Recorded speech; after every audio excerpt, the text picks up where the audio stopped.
we can leave AI and, industries being saturated, which is all the case. And again, that whole other conversation of just what has really happened in, the online world and the marketing world. And it's unfortunate that people have, had different experiences. And I think that is where really understanding not only buyers and sales psychology, but having a brand that represents you is one of the biggest and best ways to not just build trust, but to allow the trust to be there and continue on over time.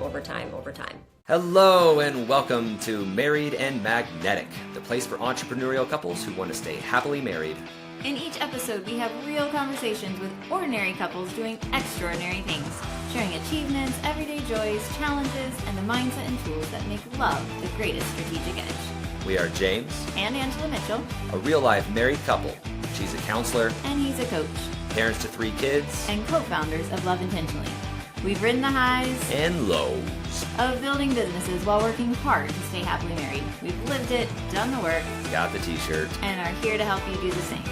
This is Married and Magnetic, where love, business, and growth collide. Let's dive in, y'all.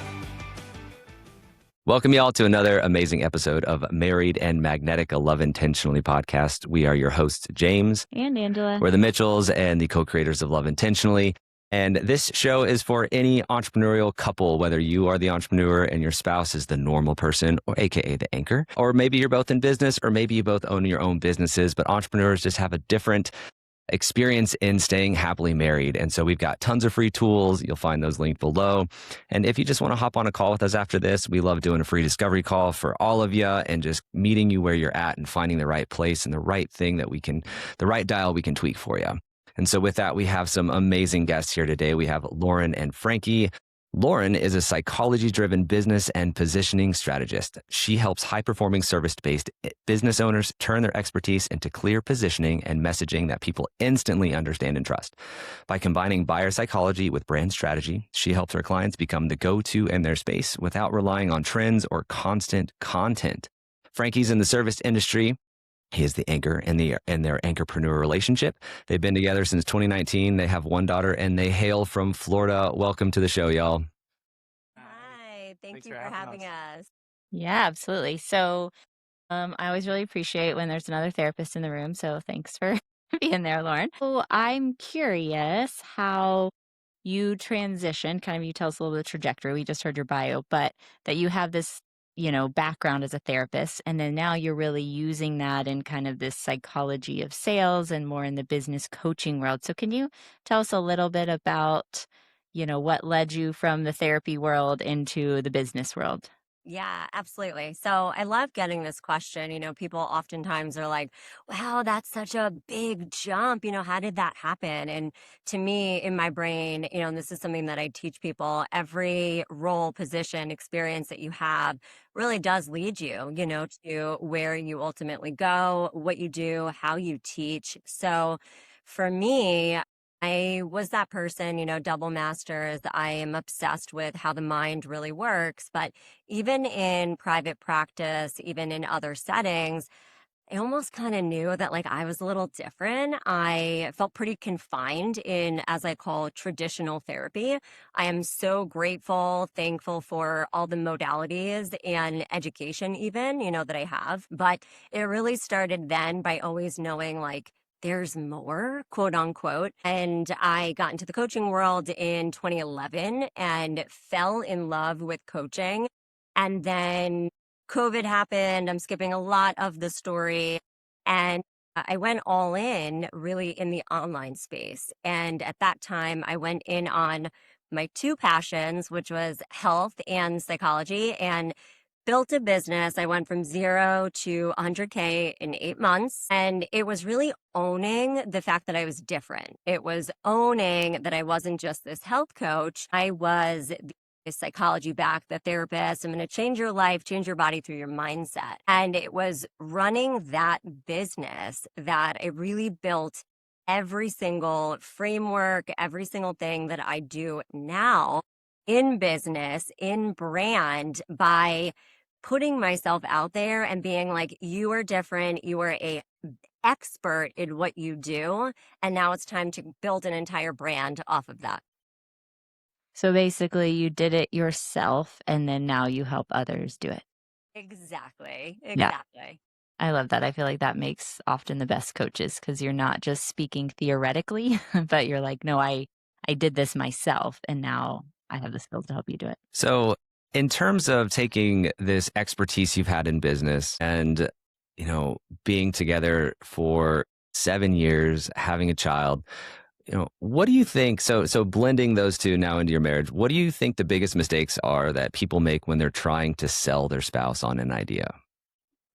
Oh my Well, Frankie, goodness. does she try to Yeah, sell I you feel like my sometimes? brain just floods with so many things, but and maybe it is my therapy hat that I can never take off, but it's very much one, it goes back to like your communication style, right? And like the foundation that you have. I even know, when I did marriage and family counseling, obviously everyone's dynamic is going to be really, really different. So as an entrepreneur, when you have an idea, it's going to start with you and how you feel about it and how you feel about your communication style and even going to that partner.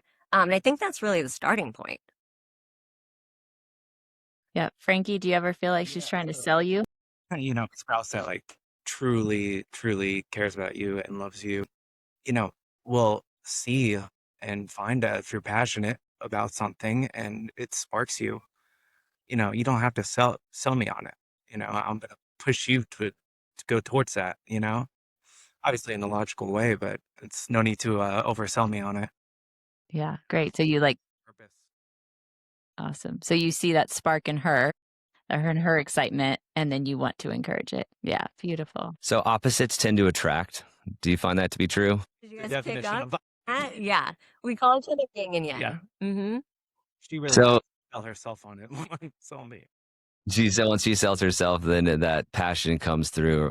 So we see a lot of times, especially when we have one entrepreneur and one person who is holding it down as the anchor, whether it's a W-2, staying at home, they've got that steady paycheck. They have a lot of times the benefits, right? Here's your dental plan, darling. If you have one dreamer and one skeptic, what are some communication tips that you have for managing and bridging that gap?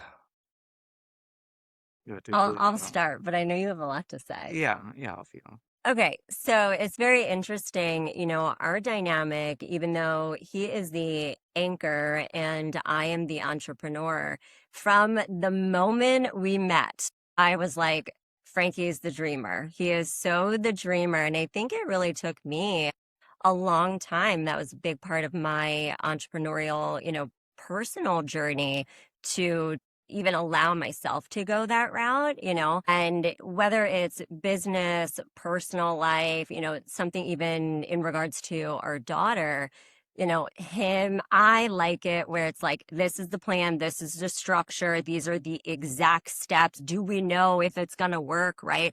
And we're moving and he was like, I'm just going to make a decision, the house that we're going to get, I'm going to follow my gut. And like, that is it. Meanwhile, I have a Google spreadsheet with 17 tabs, right? And something that really, really helps us is we both will brain dump. One, we have that time dedicated to checking in with each other. And we both brain dump and allow each other to put one perspective, put another perspective. And we also just really appreciate, the other person's, like I always say, like, I love how your brain works. I love it.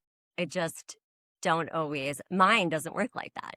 Like theoretically it clashes, but like when you find a way to connect it, it's like unstoppable. Like there's no doubt that she's going to take the action steps, which is my weakness, and I'm the creative one with a million ideas, it's gonna remind her, hey, step back, take a breath and remember what you're doing this for. Mhm. So Beautiful. Yeah, we have, Frankie, to your point, we found that with ourselves. James is the dreamer, and I've got the 17 tabs on the Google spreadsheet like you, Lauren. And so But I do think what's great there, like you said, is that if we can really honor that in each other and see it as a benefit and an advantage rather than we're so different, then it can be amazing, right? Because he keeps me from playing small. He helps me dream bigger and get out of my little, like, here's the day-to-day tasks. And his dreams would never, I'm going to use the word never, even though we tell people not to use always and never, would probably never come to reality if I didn't have the action steps, like, well, how are we going to make that happen?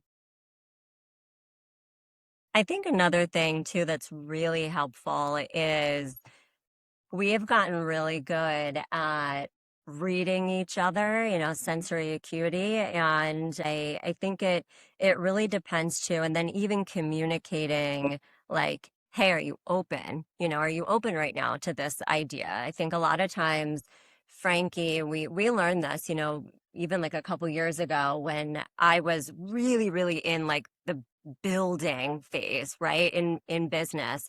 And I'd be like, okay, marketing has to look like this and it has to be these steps. And he would almost come in and be like, I think you should do this thing. And it was like this pink unicorn to me. And I'm like, and he would see that it would really, like, I had a visceral reaction of how uncomfortable. And it wasn't that in that moment, like I almost couldn't appreciate it. Right. And we got to really learn where he would say to me like, hey, I have a really great idea. Are you open for that? And when he is in like dreamland, Yeah. then I'm like, hey, are you ready for some structure right now? And like allow each other to go off of that. You got to remember your foundation, like where you're coming from, because like if you don't, it's extremely anxiety provoking because you're literally like polar opposite. So Yeah. it could push you apart as well. So, you just got to keep in mind your base and your foundation and what it's about and the love. Yeah. Yeah, I love that. And I love, Lauren, to your point, the like asking permission, right? We found that goes way better, right? Than just like dumping your ideas or your feedback or your input on someone when they're not ready for it. For me, it's dumping the creativity and the big dream and just like, let's do this. And then for her, it's like dumping the structure and the spreadsheets on it. Yeah. Exactly. Yeah, because when he gets those big ideas, it can feel like in my mind, I'm going to the 47 to-do list items that are going to need to happen for that big idea. That's where my brain goes. And so I can feel overwhelmed by the big idea. And vice versa. He's in the big idea mode and he's feeling like passionate and creative and excited. And I'm like the wet blanket, like, well, that can't happen because of this. Or like, what about Yeah. this piece? Yep. Yeah. And you lay out, 4 notebooks and I shut down. It's like, He's like, no, I was just dreaming. We call that creation or co-creation intimacy. It's one of the 7 styles of intimacy that we work with couples on. Because for me, it is an intimacy language, not necessarily a love language, but like I just feel this deep sense of connection and being seen and being appreciated for the big ideas and for all this creativity and for the vision that's coming through. And so I'm like, let's play in this level of intimacy. Yeah, when we are able to come together and use his big ideas and then my action steps to pull something off, like Shit it's happens. amazing, Well, not right? shit, like good shit happens. shit. Yeah, and it really is a form of connection. I say that all the time. We live lives, that we don't have a lot of family around and like we still are pretty busy. He has some crazy hours and when we're checking in with each other, we typically talk about wanting more physical time, date nights and all that stuff. But when you look at the other areas of being connected, I always say there's so many things that we do on levels where we deeply understand each other. yeah. So, Lauren, as the structure person, Mhm. you've mentioned a couple times that you all like check in with each other. And then you have these busy schedules, right? Where you're both working in 2 different industries. You have a child, you The don't have life family around, of the right? busy entrepreneur with a family. Yep. So how do you all check in with each other? Do you have systems in place? Is it more organic? Like, what do you do to make sure you are staying on the same page and staying connected? Yeah. One of the biggest ones, and I'm very big on refining the systems. Like, no surprise. I'm like, I do it in all areas. But One of the biggest things that we implemented years ago is really just like our Sunday reset. And, we really do our best. Like we were just saying, we've been in a time of higher stress, thinking about and going to be moving in just a couple of weeks. But the Sunday reset is our goal is always to sit down together. And we always say it's like split between, talking about personal, talking about reflection, the previous week, what happened, what do you need, what can we give each other, in terms of support the next week. And then logistical, as we call it, right? Like, okay, well, our nanny on Thursdays is going away and who is doing what, where are we pulling, or movers, XYZ. And we go deeper than that in like specific things, but that's the high level. Yeah. I think that could be the biggest challenge too, because, whereas she needs the structure and the plan, I need, the connection like first, and not for it to feel like, Yes. class or, robotic. Yeah. So that you gotta keep it in mind and, be there for each other and, work with each other. Great. Yeah, we do the same thing as well, and people who listen to our show hear us preach about our weekly marriage meeting. We do ours on Sundays as well, and it's part connection and part logistics. So same thing, absolutely. And we found that lots of times in a relationship, there's one person that's really like gung ho about the meeting and the other person that isn't. Have you experienced that? And if so, how did you overcome that? Yeah. I mean, it can be anxiety provoking. Like if that's, not your strength, but I keep in mind that like, hey, this is also helping me work on my weaknesses, to an extent. Like I need to, give some and she needs to give some and you both become a better person. You are a mirror of each other's, triggers and weaknesses in a true connected yin and yang relationship. Mhm. For me, I was like, not another meeting. Yep. And it's all logistics. And then, she's like, I want the logistics. And then there was the let's layer in the connection. And I'm like, let's just the emotional intimacy bucket. I don't have a bucket of emotional intimacy. I have a shot glass. Like I don't need like I want the connection. And so one of the carrots for that meeting for us was we started once a week scheduling intimacy. Could lead to sex, could, didn't have to, but just like a sacred space, like a date once a week for us to have intimate time. Have y'all ever tried that? That is a fantastic idea, to Yeah. be honest with you. And, the more that's not there and you focus on just the logistics, you drift apart and it's hard, Yeah. So I think that's a great idea Yeah. for sure. Something that we've tried in the past, and I feel like we haven't done it in a while, but it was really helpful. Not even that, it was being in the, service and hospitality industry.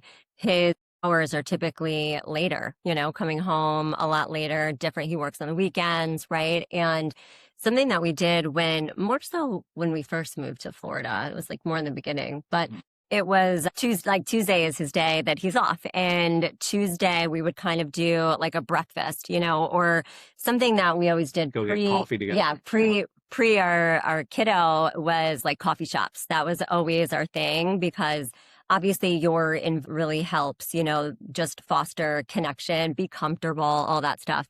And yeah, the Tuesday morning having that in the calendar, for me, and then for him too, knowing that it's not a structured thing. It was just like, hey, we're gonna go for a drive together. We're gonna get some food, get some coffee, and kind of like see where it goes was really helpful. I think you have to keep in mind that like that quite often when things are chaotic and busy, that's expendable, like technically, but it's not. You have to have it, Mhm. and it's not expendable. Yeah, we've really found that even just like with our weekly meeting is that weeks that we haven't done it for some reason, which are very rare at this point, like we feel off, Yeah. and Totally. Yeah. yeah, and so yeah, taking that hour or whatever on Sunday saves us so much time in the rest of the week on just inefficiencies because nobody knows what's for dinner or where we're going or who's driving to soccer. The mental load The behind that. the mental load behind it. Yes. Yeah. And then also like the potential disconnect, right? Like, And even though we're not like fighting or in like disconnect, we've drifted a little bit and we don't have that deep resonant connection that we want to operate from at all times. yeah, we haven't been able to nip things in the bud. That's, part of that first part of our meeting when we're like, how, you were saying the reflection, like, so is there anything from this last week that we need to clean up or clarify? And oftentimes when we're able to do that stuff at the meeting, it really nips things in the bud. And so then the rest of the week goes way smoother because we've not just brushed it under the rug, but we've actually addressed it. And now we're like, okay, cool. Yeah. Yeah, it's not there lingering, as I always say, like putting water into a pot where then it boils over. Totally. Yeah. And that could be an interesting place. So in those moments, right, where you might not be on the same page about a big decision, small, medium, any decision that you're trying to make as a couple, and one of you, right, your spouse keeps saying no to something that's important to you, what's the real conversation that's not happening? It's a really good question. Yeah. That's it. What do you think? I feel, the first thing that comes to my mind is just, it doesn't happen often, to us at least, but does anything come to Yeah, mind I mean, specifically? I just have to keep in mind that, like, hey, it's important. The checklist is important to you. Like, Mhm. emotionally, it's not just a checklist. It's not just, without love or without our relationship. Like, it's truly something she cares about and I should care about, Mhm. Just, remind yourself of the differences that we have, you know, Yeah. Yeah. and not be in your own head so much. Yeah. I think especially when we're making such big decisions, you know, the word, I think we both do a really good job that we don't automatically come out with the no, right? Whether it's, hey, tell me more about that. Let's Yeah. explore it a little. I'll say from my perspective, there's something, that you have really like wanted to do. And in my mind, I'm like, I don't know how that's going to happen. Again, like kind of going through all my own tabs, I at least try to really be like, okay, again, I think it's just working off of our two brains as to like, I see you, I hear you, doesn't feel really comfortable to me. Let's see how maybe possibly, we can make this work. Yeah. And just the permission and reminder of, like, if you think like, oh, well, this needs to happen first and this needs to happen first before we have, you know, the intimacy or the Mhm. time together, and me being vice versa. It's Mhm. just a constant balance and Yeah. working together. At the end of at the end of the day, you have the same goal. Right. And so, just kind of taking what you said there and trying to pull out like a word, the word trust is coming up, right? They really want this thing. Big time. I'm Yeah. resistant to it. Can I trust myself to manage all of the tension and the emotions that are going to come up? And can I trust them that this is the right? Can I trust their leadership on this item if they're feeling strongly? Is that an okay way to say that? Yeah, Yeah. Yeah. I totally. love that. Yeah. Yeah. Disagreeing about something where the disagreement continues is when we're both fighting to be seen, you Yes. know? 100%. 100%. 100%. Yeah. And I think something we've kind of learned along the way and try to implement now is even if we don't come to the same in conclusion or solution to the issue, if we can really try to validate and see Validate. each other's perspective, like, okay, so tell me more. This seems really important to you, right? Tell me why this is so important, right? And we can kind of understand and see them, even if we disagree with the end result and conclusion.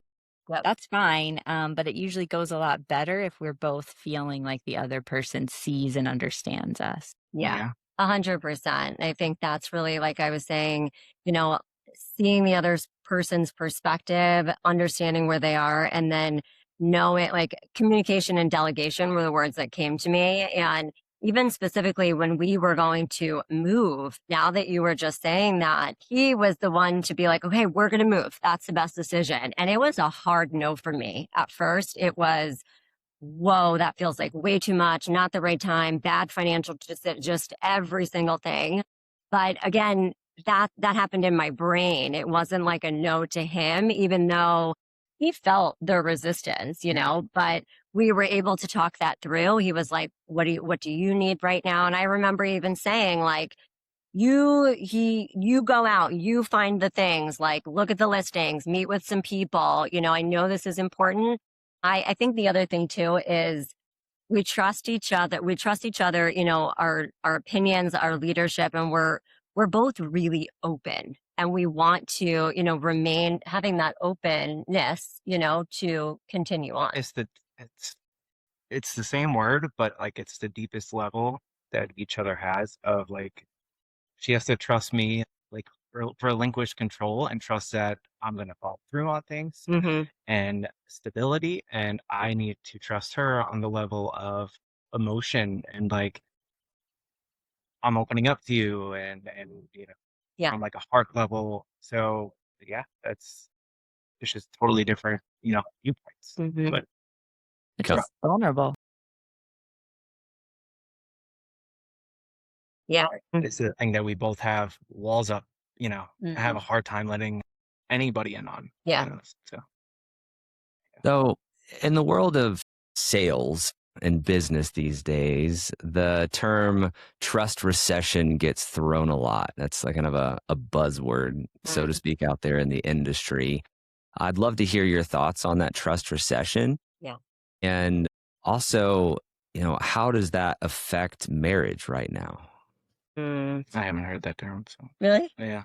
So, it's really interesting. 100% it is a buzzword right now. I really feel like it has been for quite some time. I even remember the end of 2023 into 2024, I was out at a event, a conference in Arizona, and I think that was one of the first times when people who were presenting were like, "We are in a trust recession," and what's it's to me, it's not surprising, and I don't want to assume, but I think you all would agree that at least the online world has changed dramatically in from 2020, 2019, 2020 to where we are today for many, many different reasons, right? One being the amount of people seeing what's possible, AI, I mean, all of these different things. I think it's a whole separate conversation to talk about, at least for myself in coaching and mentorship,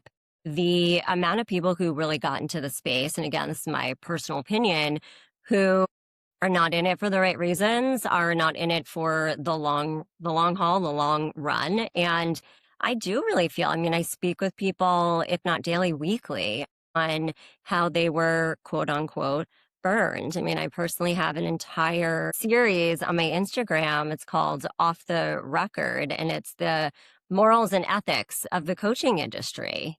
So we can leave AI and, industries being saturated, which is all the case. And again, that whole other conversation of just what has really happened in, the online world and the marketing world. And it's unfortunate that people have, had different experiences. And I think that is really, really understanding not only buyers and sales psychology, but having a brand that represents you is one of the biggest and best ways to not just build trust, but to allow the trust to be there and continue on over time, over time, over time. See, this is where we like balance because you said the word vulnerability, and I Mm. think that's what it's all about, and that's what I try to remind her of, like in her business, like the more open you are and vulnerable you are, I think the more people are going to trust you. They see the real you, especially in a world of like social media coaching, everything is so fake, if you, the more real you are about your story and where you came from and why you're doing this, and the more people see like your passion about it, the more willing they are to trust you. Amen. Can I get an aho of that? So it feels like the great bridge into marriage, right? The more vulnerable you are, the more trust that you can receive. Yeah. Yeah. Yeah. Oh, Yeah. That's where we like, you know, our opposites kind of attract or mhm, also, also can repel, mhm. you're being vulnerable, I think to your point, Frankie, when people see your heart, right? When you and see that you're not, sometimes in the social media world, everybody just puts on their, I mean, we're guilty of it too, like the Yeah. pretty face and like the we're doing great and my hair's done, right? And not the like what the messy mornings look like or Yoga pants. yeah, what I really wear all the time, which is workout clothes. Yeah. I mean, how often has your most open, vulnerable content been taken off or, Yeah. Yeah. Yeah. So I love that in both in business and personal branding and relationship, that there is this payoff to that. Yeah. If you show people your heart and you're vulnerable, then it can really draw people in, and create especially, that intimacy. The magnetic part. Yep. The especially with magnetic part. coaching, Yeah. right? Yeah. Like, how many coaches have you gone through that weren't what they seemed, when you worked with them? Yeah. That's true. Yeah. And to your point, Lauren, and this will just be a little pitch for people like us and you, is that there were a lot of people, I don't think even so much that they had malintent, but they entered the coaching industry maybe overestimating themselves or some naivety around it. Yeah. So they didn't have a lot of training or background or expertise or experience. They're just like, oh, I love working out, so I'm going to be a health coach, Right. and maybe Right. didn't actually know how to coach other people on it. We saw this a ton in Peru. So we lived in Peru for a year, and there would be a lot of people down there that would serve different plant medicines because they did like one plant medicine journey retreat, and they're like, "This is awesome! I'm going Changed to my do it life. for everybody else." Yeah. Yeah. Yeah. And it can be dangerous, right? Like, I mean, obviously with plant medicine, it can be dangerous if you don't know what you're doing. And leading people through those intense experiences physically and emotionally. But also, like in our world, right? If you're coaching someone on their business and that's their livelihood, that's a big deal. And you need to know what you're doing. If you're coaching them on your relationship, Big deal. it's a Yeah. big deal, and so I think, and I think the pendulum, this is, my hopeful side, is that the pendulum will swing, right? Like we went too far in the direction of everybody's a coach. Anyone could be in a coach. You just got a Zoom account and you're good, to now people have been burned. And I think as a result of the trust recession, the people that are actually good and experts in what they do will stick around and we'll just see some of the others fall off. As So long as they can market. There you go. There And, you go. and Yeah. whether it be in coaching or relationship too, like, I remind you of like, stop trying to be what you think you need to be like for the people and be yourself and you'll magnetically attract the right people, Yeah. Well, in marketing, coaching, not being an entrepreneur and in, marriage, I always say to clients, it's something, that I deeply believe that your deepest relationships are going to serve as your biggest mirrors, right? So whether that is your marriage, I say that to Yeah. you all the time. And in the coaching industry, especially, coaching, as I said, such a deep relationship, and anything that you have going on, that you either get triggered by or activated. And, from clients, spouses, it really comes back to having the tools to navigate through that. Yep, I 100% agree. I think I've said this quote at least 42 times on our podcast, but I'm gonna say it again. Harry Real, I don't know if you know him. He's a relationship therapist, but he says, "You marry your unfinished business." I love that so much. true. And it's so true, right? And I do, but I think there's this beauty in it that when those triggers come up, when it's our like arrow pointing to our own unhealed stuff, Mhm. right? So he does that thing, but I don't really, do we anything. sometimes do that. But when I really look at it, it's like a little part him, and it's mostly that, whatever, it's my wounded child or a past relationship. There's something inside of me that is still needing to be healed. And actually, by him pointing it out and triggering it, Mhm. intentionally or unintentionally, usually unintentionally, Mhm. it brings it to the surface where I can actually like go, oh, that is still a thing for me. I need to work on that. Yeah. And having a Yeah. self-awareness to, recognize that Yeah. when it's happening. Yeah. Yeah. Mhm. Self awareness Love that one. And another huge like element, a tool, just things that have helped us the most is having a common language. So whether it was love languages or our intimacy styles quiz or the Enneagram, just like creating a common language around like not just like how we are, but more like who we are and somewhat of the reasons behind how we show up. And that was one of the main reasons we did our intimacy quiz, was because we were having our own crunchiness around intimacy, and we were like, well, how can we talk about that in a more honoring way? And realizing we both wanted intimacy, we just had different ways of going about it, Yeah. right? Right. Yeah. Speaking different languages. hmm And so in the world of quizzes, you have an authority archetype quiz. Is that correct? Wow, I do. I took Yeah. it.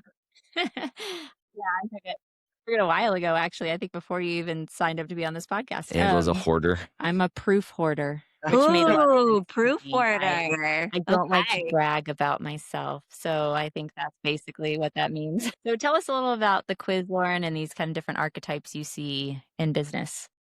Absolutely.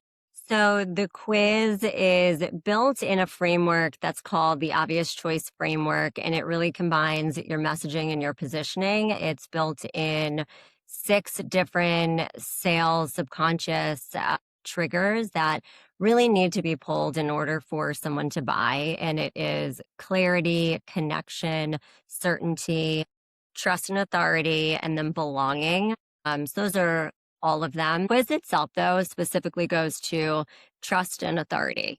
So when you take that quiz, it really is for the person who knows they are really, really good at what they do. You know that you are an authority, an expert, and your sales, your marketing are really not reflecting that. So from that quiz, it will show you 5 different areas authority is not being seen or perceived. So as you were saying, the proof order is definitely one of them, right? Whether you're not putting proof out there, if someone is a proof order, or you're putting it out there, but really not connecting it to you, the way your brain works, your methodologies, just taking that ownership. So the other ones are there's 4 other P's, as I call them, and they all specifically go to one area with action steps to tell you, go do this in your marketing, and it will begin the big shift of being seen as the authority that you are. So you've spent years studying why humans buy. Yes. Yes. I actually taught a class at a college for a couple of semesters. So after all that research, what do humans actually want and what are we really buying?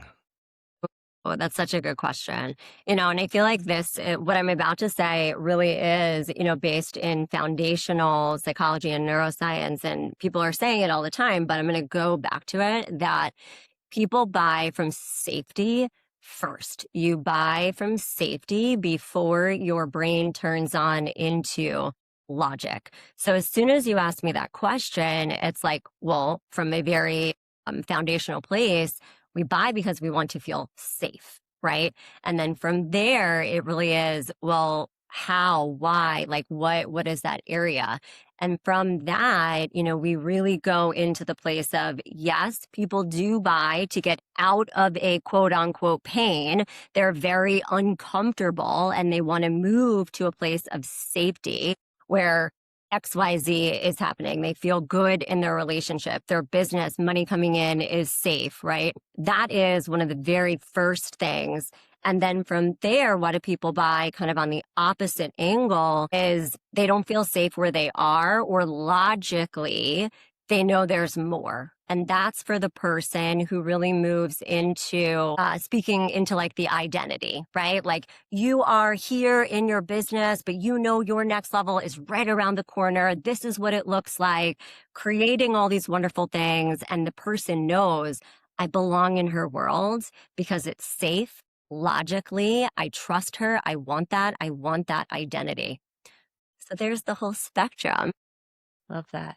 Yeah, great. It's kind of, we see it, I think, a lot. I'm just like translating that to what we do with relationships is most people come to us either because there is a pain point, right? There's something in the relationship that is not working how they want it to, and they know if they continue down that path, it's not going to be good, and so they're wanting some relief from that pain. So we see those. And then also sometimes we get the people that it is kind of that identity shift, right? Like we're good, but like we feel better. like we could be like next level. That next level is right around the corner. Yeah. Or even like we're getting ready to be empty nesters, and that's like a new identity. So like we're good, but we want to make sure we like thrive in this next phase, or those kind of things. So I was like relating, and I was like, oh yeah, those are kind of the two.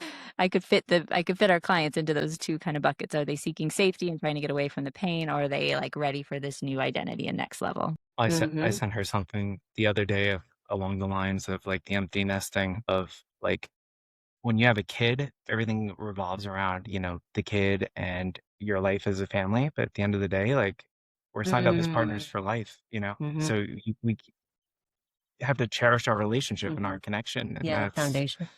yeah, that's Yeah. gonna serve us, Yeah. forever.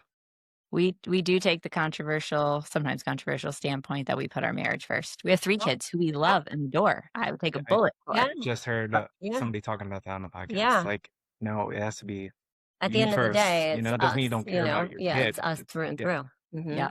And that's also, in my opinion, and I worked as a school counselor for a long time with kids, it's also what's best for kids, right? If we're solid and home is solid and filled with love and not us at each other's throats, that's better for them too. Yeah, And it they're learning from you. That's translates. who they're going to be in I a was just going to relationship. say, it translates. That's what they see, that's what they hear, that's what they feel, and all of that will be translated to them. Beautiful. That's what gets us to that finish line. Well, so grateful you came on the show. I'm excited to link your quiz. Is it a free quiz? Yes, free quiz. Mhm. Awesome. We'll put that in the show Take notes. the quiz, y'all. Figure out your authority archetype. It's just an absolute pleasure and a treat to talk to some loving couples just like yourself and to get to share your story, your heart, your relationship. Thanks for popping the hood on that, being vulnerable. We got a couple of rapid fires we like to end on before we wrap up this show. If you've been listening, though, we're so grateful you're here. If you haven't left us a review, please be the person that does that, especially if it's 5 stars. And take Lauren's quiz, and we'll have it again in the show notes. Check out her stuff. Like I said, I did before she was even signed up to be on the podcast. I found it really helpful. So just a little plug for that. Yeah. All right. Rapid fire. Rapid fire. Right. First one is, what are your pet names for each other? What do you call each other? We have a few. Peanut is His is mush. Mush. Cute. out there now. I love it. It's out there. Back to the vulnerability. Awesome. Who makes the bed in the morning? She does. 'Cause she's in The it. spreadsheet one. And how many pillows are on it? I'm like 15. There's a lot. 46. Yeah. Yeah. Love it. What is your favorite snack? Well, that's a tough one. Like favorite. Like quick grab, I would say like hers during the day is like pretzels or chips. Frankie's is really weird. It's like sauces. And I mean weird with so much love. It's like Mushing things together. buffalo chicken dip with like crackers all mushed in this bowl with a spoon. I feel Yes, like James would really like that snack. Oh, yeah. Especially when it's the end of the chip bag and it's all kind of like mushed up. Yeah. She has to have the correct, perfectly shaped pretzel, or God forbid. And when you two do find yourself in a disagreement, an argument, or some might call even a fight, who's usually the first to apologize? I think me. Yeah, I was gonna say I think it's like a 60-40, but I Yeah. think you get it maybe by like a little bit. Yeah. The edge. I'm like Awesome. that, say I'm wrong most of the time, honestly. We had a couple Classic. on here that he was like, well, it's definitely me because I usually am the one that needs to apologize. Yeah. Well, y'all are just so amazing. Again, thanks for sharing your hearts, your stories, and your expertise with us. What an absolute treat. Thank you for sharing that with our audience. Thank you again for listening to another amazing episode with amazing guests of Married and Magnetic. We're looking forward to seeing you on the next one. And until then, may your life and love be magnetic.